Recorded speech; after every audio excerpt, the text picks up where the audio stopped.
وهنبدأ في هدايا عيد الأم كارت بسيط وظريف وبقلل التكاليف. أول حاجة أنا جبت ورقة كانسون مقاس 20 في 30، هتنيها بالشكل ده كده وهخلي الناحية دي هي اللي فوق.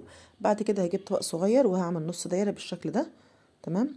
وبعد كده هقصها، هقص الجزء اللي فوق بس، مش هقص الجزء اللي تحت معاه، تمام، بالشكل اللي حضراتكم شايفينه ده. بعد كده جبت ورق اي 4، قصيتها بحيث ان هي تكون ناقصه كده 1 سنتي من كل جنب بالشكل ده كده. لو مش عندك ورق اي 4 ممكن نستخدم اي ورق كراسه رسم عادي. هنلزقها باي لزقه عندك، انا استخدمت اللي هو البرايت ده.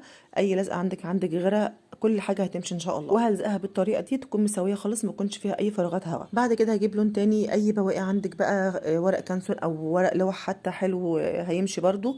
ورسمت قلب بالشكل ده او قصيت القلوب بالشكل ده. وجبت برضو الوان، يعني نوعت كده في الالوان. بعد كده هلزقها على الطرف بتاع الكارت بالشكل ده، تمام.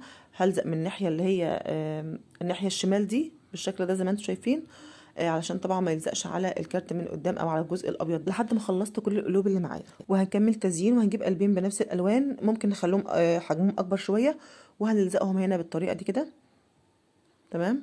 وممكن برضو نلزق تحت هنا كمان قلبين بنفس الطريقه. بعد كده بقى هكتب اي كلمه للام، هكتب هابي ماذرز داي، او هكتب اي كلمه كل سنه وانت طيبه يا امي. اي حاجه انتوا عايزينها ممكن تكتبوها. عملت قلبين برضو كده صغيرين باللون الاحمر. وبعد كده هعمل برضو شكل كده جوه، وعلى مسافات متساويه هنعمل خطوط بالشكل ده كده، وهنحاول نخلي واحد اقصر من التاني بنفس الشكل اللي حضراتكم شايفينه. وهجيب نفس القلوب اللي انا عملتها، بس هجيب اللون اللي هو الاغمق شويه، لون واحد بس يعني.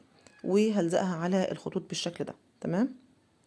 طبعا ممكن حضراتكم تعملوا اي لون انتوا عايزينه، او تختاروا الالوان اللي انتوا عايزينها. وجبت واحد بحجم اكبر شويه، وبعدين لزقته هنا بالشكل ده. وبكده الكارت بتاعي يكون خلص. يا رب يكون الفكره عجبتكم، لو عجبتكم لايك وشير، واشوفكم على خير ان شاء الله، وكل سنه وانتم طيبين.